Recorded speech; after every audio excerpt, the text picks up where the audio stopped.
What's up mga bero? Samahan niyo ako sa aking panibagong biyahe. Dito nga, tayo ay sasakay ng Montenegro.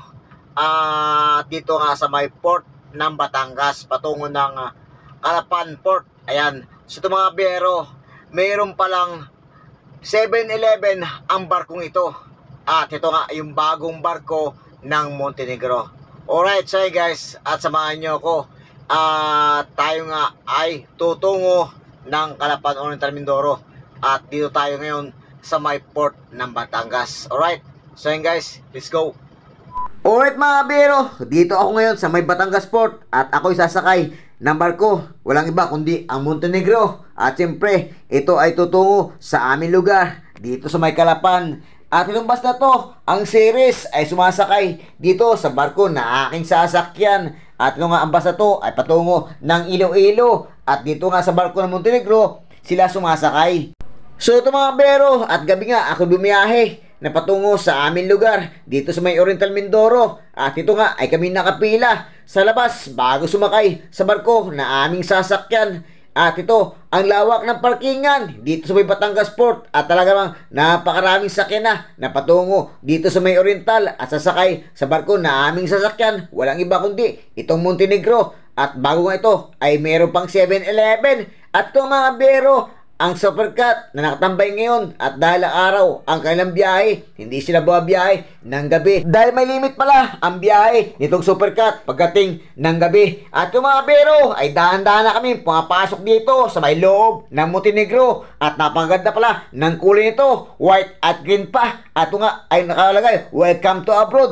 Heto nga mga kabero, kami papasok na dito sa loob ng barko na aming sasakyan. At ito nga mga kabero ay mukhang umuulan pa. At itong jeep na ito ay mukhang kargado pa na galing dito sa Manila. Dahil ang jeep na ito mga kabero, sila lumuluwas ng mga prutas na nagmula dito sa may Oriental. At siyempre itong ating mga kabayan, napakasipag talaga nila. At itong mga kabero, ang lawak na ito sa baba. At kami nga ay umakit na dito sa itaas ng Montenegro. At syempre, upang kami mabupahinga at matulog, hindi, magbiblog pa ako. At mga bihero, at ito nga ay napakalawak dito sa taas. At kitang-kita mo talaga ang lawak ng karagatan at mukhang banayad at walang kaalon-alon. At yung mga Supercat na ito ay talaga nakaparada talaga. Hindi. Dini pag nakabisto ka sa itaas ng barko ay kitang-kita mo ang lawak nitong port ng Batangas. At yung mga bero, ang mga sakyan ito ay dahan-dahan na pumapasok dito sa ilalim ng barko na ito na aming sinasakyan. At napakalawak pala ng Montenegro nito. At ito nga yung bagong Montenegro na merong 7-Eleven na aking ipapakita sa inyo. Ito mga bero, at dito nga ako nakatambay sa itaas ng barko at aking tinitingnan itong mga truck na ito na pumapasok dito sa ilalim. At ito nga mga bero ay binabalance pala ang pagpaparking ng mga sakyan dito sa ilalim ng barko na aming sasakyan. Hindi lang pala basta-basta ang pag-unload ng mga sakyan dito sa ilalim ng barko na ito ng Montenegro. At dahil nga ang mga sakyan dito ay hindi pare-parehas ang timbang, dahil ang iba dito ay overload. At tulad nga ng truck na ito ay hindi ko alam kung saan to paparada, kakanan ba o kakaliwa. At ang mga tao na ito mga kabero ay yung mga nagagayad dito sa loob ng barko ng Montenegro. At ito nga ay mga tauhan nito. At tulad nga ng truck na ito na kulay red ay mukha yatang dito sa gitna sila paparking. Shoutout nga pala sa mga kapwa nating biyahero. At tulad nga ng mga truck na ito na pumapasok dito sa ilalim ng barko ng Montenegro. At ito nga mga kabero, ang lawak dito sa itaas ng Montenegro at mukhang wala pang gaano mga pasahero. At ito mga kabero, napakaliganda at napakalinis ng mga upuan nitong bagong Montenegro. At ito mga kabero, ipapakita ko mamaya sa inyo na merong 7-Eleven ang bagong Montenegro nito. At walang iba kundi itong Santa Barbara. Ay katagal ko na rin hindi nakasakay ng barko at tulad nga itong Montenegro. At ito mga kabero, dalawang kulay lamang ang Montenegro ito, white at green. At napaganda at napakalinis.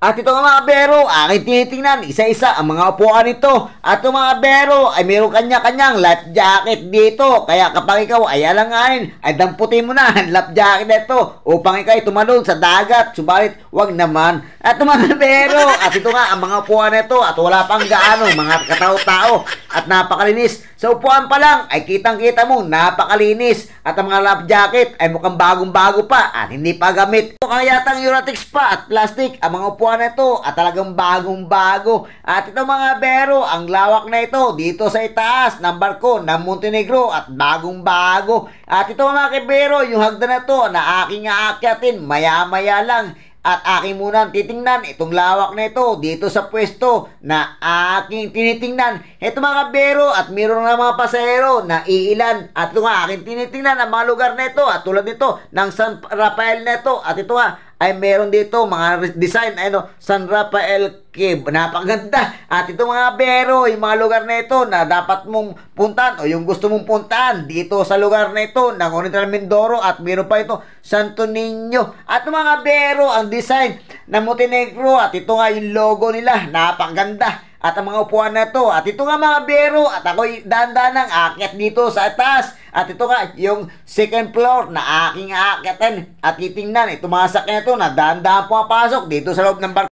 Sa kulay pala ng hagdan ay kitang-kita mo na talagang bago pa itong Montenegro. At ito mga bero, ayan, kita nyo, meron ng 7-Eleven dito. At ito nga, yung Montenegro to na aming sasakyan. At kita nyo naman mga kabero, ayan 7-Eleven. Ayan, kitang-kita nyo mga kabero, ang logo na to ng 7-Eleven. At ito mga bero ay dumarami na ang mga pasahero dito sa loob ng barko na ito na Montenegro. At ito mga bero, ang barko na ito ay ito pa lamang, meron 7-Eleven at ang ilan dito ay ganado sa kailang pamimili dahil nga 7-Eleven ba naman. Ito mga bero, ang iba dito ay tulog na at siguro pagod sila sa kailang biyahe. At ito nga ay patungo ito ng Oriental Mindoro dito sa Calapan. Ito mga bero ay pila-pila na ang mga tao dito dahil nga itong kantina to ay 7-Eleven. Ito parang ang barko na merong 7-Eleven dito sa loob ng Batangas Port. Ito mga bero at dito nga ako'y lumabas. Aking tinitingnan itong lawak na ito ng barko dito sa itaas. At dahil nga tayo ay galing sa ilalim at dito naman tayo sa may pinakatuktok na Montenegro na ito. At ito nga aking sisilipin yung mga sakyan na dahan-dahan pumapasok dito sa ilalim. At mukha yata papasok itong series na ito na patungo ng Iloilo. At ito mga bero, ang ilang pasero ay pupunta na dito sa ilalim at mukha yata aakyat na dito sa itaas ng barko na aking sinasakyan. Maging ang series na ito na biyaheng Iloilo at Mindoro ay papasok na dito sa ilalim barko na aming sinasakyan at sila ay sasakay din dito. Maging ang paskat na ito ay nakarampa rin dito sa may port ng Batangas. Ito mga kabero ay papasok na ang series na ito dito sa loob ng barko na aming sinasakyan. At mukha pa yatang sumasabit ang bumper nito dito sa rampahan ng barko na aming sasakyan. At ito mga kabero ay mayroong mga tao dito na Montenegro na nagagayad sa mga sakyan na papasok dito. At ito nga ay sumasabit ang bumper nito sa may rampahan ng Montenegro. At ito nga ay dahan-dahan nilang itong nilagyan ng kalso upang umangat ang ulo. At mukha pa yatang nahirapan ang driver nitong series dahil nga sumasabit ang bumper dito sa rampahan. At mukha pa yatang masagasaan itong mama na taga Montenegro dahil nga ito bigla-bigla lang mabante ang series na ito. Sa sobrang baba ng bumper nitong series at ang rampahan napakataas kaya sumasabit ang bumper nitong series. At itong mga bero ay nilagyan nila ng kalso ng lubid upang umangat itong gulong ito at hindi na sumabit at na makapasok na dito sa loob ng barko. At mukha yatang natatagalan pa at naabala ang ibang mga pasahero na may dalang sakyan na pumapasok dito. Sana nga ay makapasok na upang kami makalis na at madaling araw na tsak umaga na kami makarating sa aming probinsya dito sa may Oriental. At ito mga bero ay mukha yatang umaangat na at dahan-dahan na pumapasok itong series na ito. At ito nga ay nakapasok na ang ulo nito at mukha talagang didiretso na dahil nga ang katawan nito ay nakapasok na at hindi na sumasabit sa rampahan nitong Montenegro. At ito nga ay nakapasok na ang series na ito at mukha yatang kami malapit nang aalis dahil nga ito lamang ang napatagal na papasok dito sa loob ng barko. Paisa mga kabero at ako'y namamaos na dahil ako'y kumanta kanina. Ito mga kabero at pumapasok na nga ang truck na ito at dadahan-dahan dito sa loob ng Montenegro. Ito mga kabero at ang series nga ay nakapasok na at ito ay mukhang naabala ang iba nating mga biyahero. At tulad nga ng truck na ito mga bero ay hinanapan pa kung saan ito ipaparking dahil nga ito ay may balance ang timbangan dito sa barko na aming sasakyan dahil hindi pwede ang lamang dito sa kabila at lamang sa kanan. Ito mga bero, ang truck na ito ay napakahaba pala at ito nga ay magkakasunod pa sila. Dahil mga bero, binabalance nila ang pagpasok ng mga iba't ibang sakyan dito sa amin ng barko na aming sinasakyan. Dahil mga bero, ang ilan dito ay magaan at ang ilan naman dito ay overloaded. Kaya tulad nga ng truck na ito, kita nyo naman at dito nga sa kabila, ito pinarada. At pagkatapos nga ng mga truck na ito, ay heto naman ang mga private ay dahan-dahan silang pumapasok dito at hinanapan ng pwesto. Dahil nga mga kabero, ang private ay napakagaan at ang mga laki truck ay napakabigat. Kaya ito ay hinanapan pa sila ng pwesto kung saan ito ipepwesto. Ito mga kabero ay mukayatang malapit na rin kami nga alis kapag napuno na ang barko na ito na aming sinasakyan ng iba't ibang vehicles na pumapasok dito. Ito mga kabero ay napakalaki pala ng tambutso nitong Montenegro na akala mo ay aeroplano. At ito nga ay mayroong kulay pa na green at yellow. Ito mga kabero at dito nga ang itaas na tuktok na ito na aking pinuntahan at dito nga ako'y nakapwesto. At ito ay aking tinitingnan ng mga vehicles na ito na pumapasok dito sa loob ng Montenegro. At mukayatang malapit na rin kami nga alis dahil inintay lang ang mga vehicles na ito na puno dito sa ilalim ng barko at kinakamada. Dahil nga binabalance sila ang timbang ng vehicles, kaya ito mga private ang kailangang isunod sa pagpasok dito sa loob ng Montenegro. Ito mga bero at mayroon pa rin pala mga motor na pumapasok at pasahero dito Montenegro at iba naman ang kailang pwesto. Pagkalipas ng mga private ay muli namang ipapasok ang mga truck na ito at ito nga ay kargado ng isda na biyaheng Iloilo or Mindoro at dahan-dahan nga pumapasok dito sa rampahan ng barko ng Montenegro at nito nga ay nakahasard pa. Heto mga bero ay dahan-dahan na nga ang pwesto kung saan nga ba dahil nga iba't iba ang timbang ng mga sakyan na papasok dito sa Montenegro. At ito nga aking nakita na puno pala ng isda ang truck na ito at mukhang maraming deliver dito sa Oriental o sa Iloilo. Heto mga bero, ang sumunod naman ay itong private na mapasok na dahan-dahan dito. At ito ang makinarya na ginagamit nila sa pagrampa dito sa port ng Batangas. Heto nga mga bero ay mukayatang pinipili pa nila ang mga sakyan na papasok dito dahil nga dito ay kailangan balancing ang pagload nito. At ito nga yung pintuan na aking dinaanan na patungo sa ilalim na aking kinunan at pinakita sa inyo kanina. At ito nga yung pinakatuktok ng Montenegro na aming sasakyan na patungo ng Oriental Mindoro. At itong mga bero ay mga empleyado lamang ang maaaring pumasok dito sa mga pintuan na ito na aking tingnan. At ito nga mga bero, yung bangka na ito na sasakyan kapag emergency lamang. At mukha pa yatang hindi nagagamit dahil sa pintura pa lang ay kitang-kita mo na bagong-bago. At dahil nga kapag sakuna ay hindi natin maiwasan kung ano ba mangyayari dahil sa tayo ay naglalayag sa karagatan. At yung mga bero ay dito nga tayo sa may tuktok na Montenegro na to at kitang-kita mo napakalinis sa kulay pa lang ay talagang kitang-kita mo na ang kalinisan. At yung mga bero, yung pinto kanina na aking nilabasan at dito tayo papasok sa baba dahil tayo maya-maya ay tutungo sa ilalim nito at tayo nga ay upo at magpapahinga. At ito nga mga pasahero na commuters at nagsulputan na at mukayatang ito ay pasahero nitong series transport na pumapasok dito sa loob ng barko kanina. Kaya pala mga pasahero ay ilan lamang kanina sa itaas na aking pinuntahan. At yung mga bero ay nagdagsaan na nga mga pasaherong ito. Sigurado ang mga upuan kanina ay luwag. Ngayon ay mapupuno na.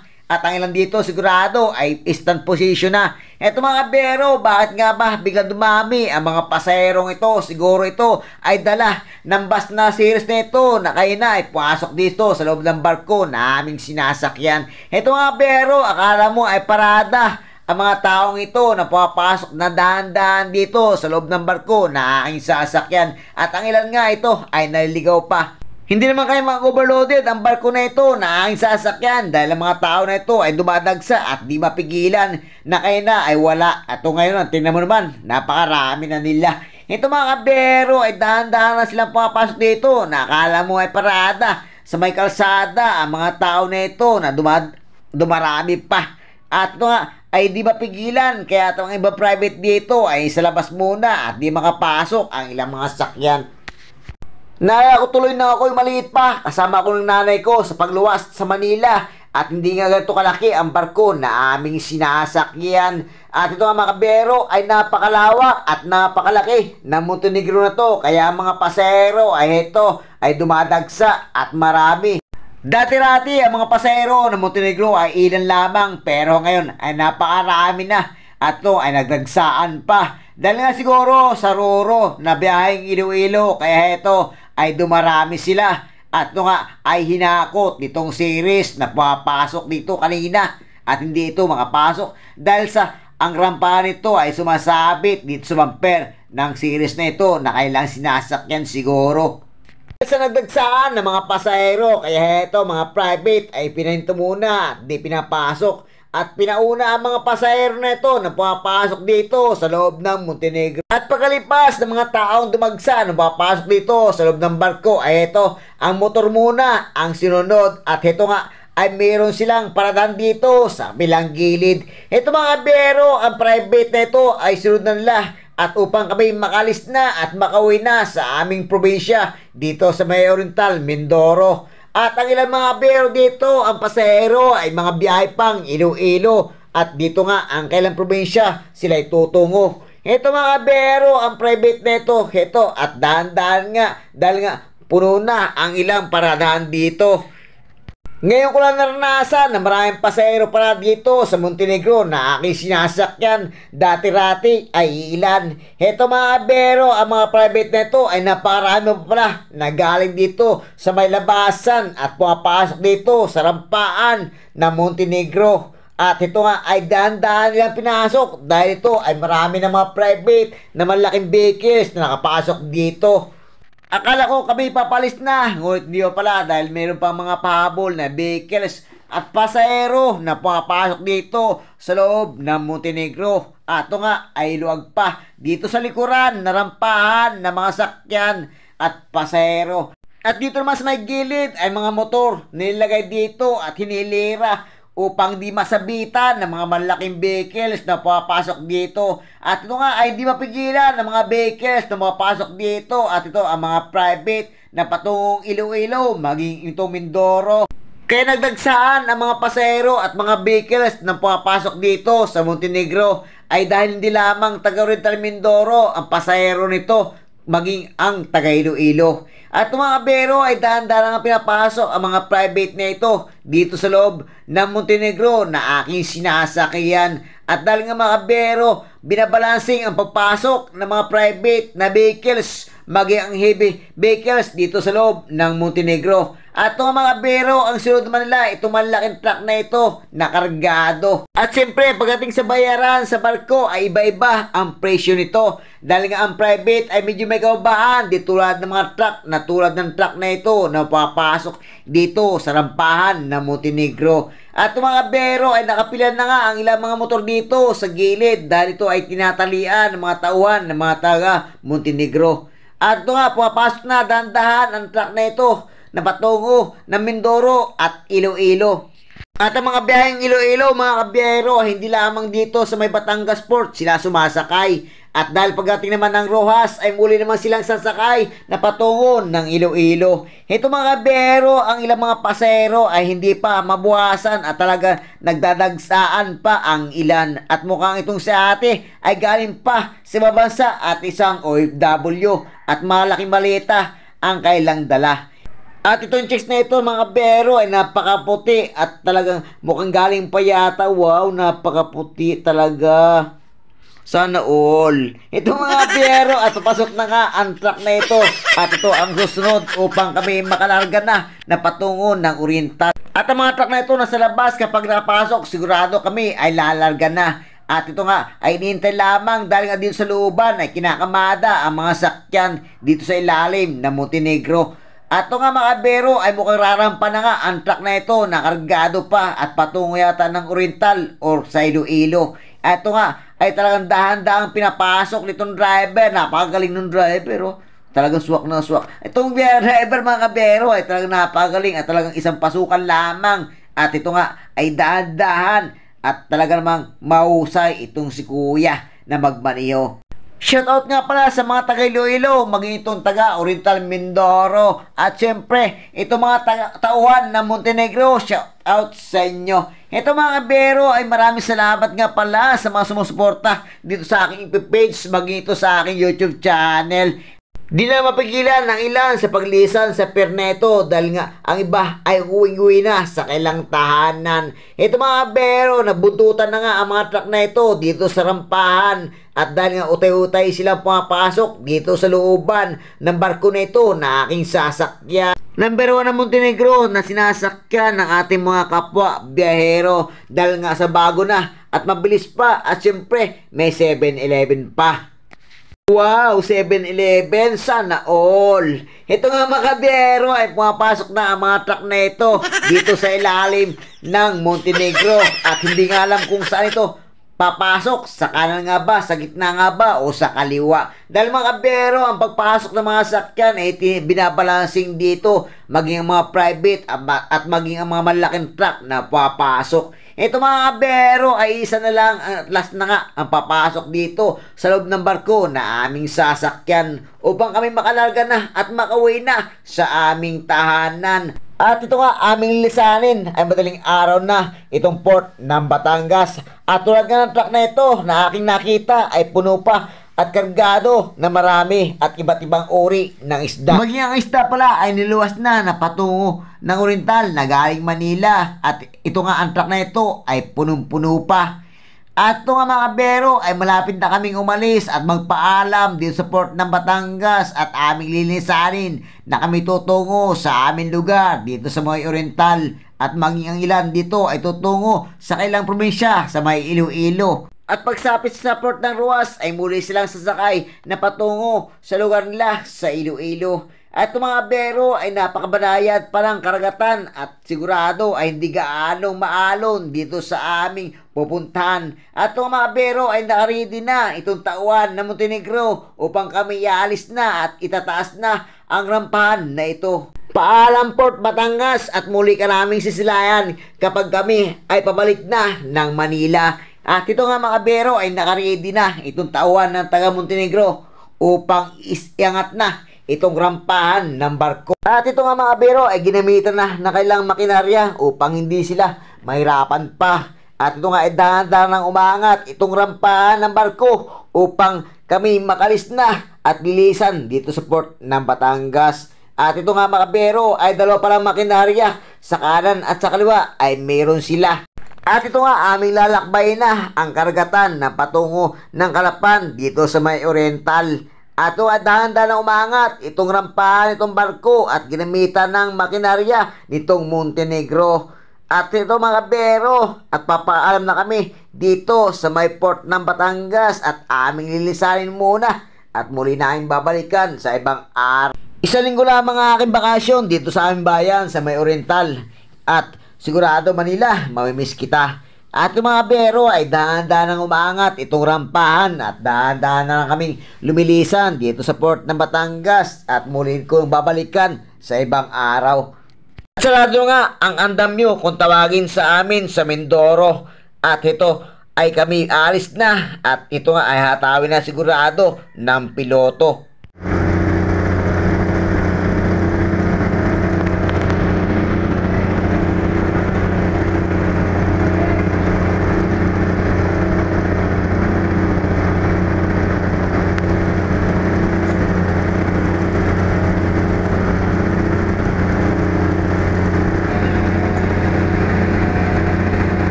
At ito nga mga kabero ay medyo may kalayuan na kami dito sa port ng Batangas at amin na nga nilisan itong port na ito at kami tutungo dito sa Calapan sa may Oriental sa aming lugar.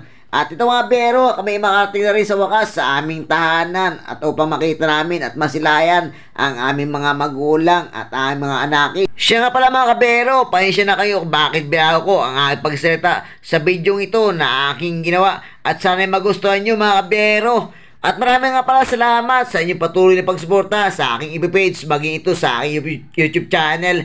At sa ating mga kapwa biyahero, maraming salamat sa patuloy niyong pagsuporta sa akin. At maging taga Manila, taga Marikina, taga Oriental Mindoro, yung mga kamag-anakan ko dyan sa may Oriental, maraming salamat sa pagsuporta niyo sa aking channel. At sa aking mga kapwa driver, maraming salamat kung anumang uri ng sakyan ang iyong minamaniho. At sa ating mga OFW, at syempre, kay Delgado Mechanic, maraming salamat din. Ito mga bero, ako pa pala maraming salamat, bye bye, I love you, bye.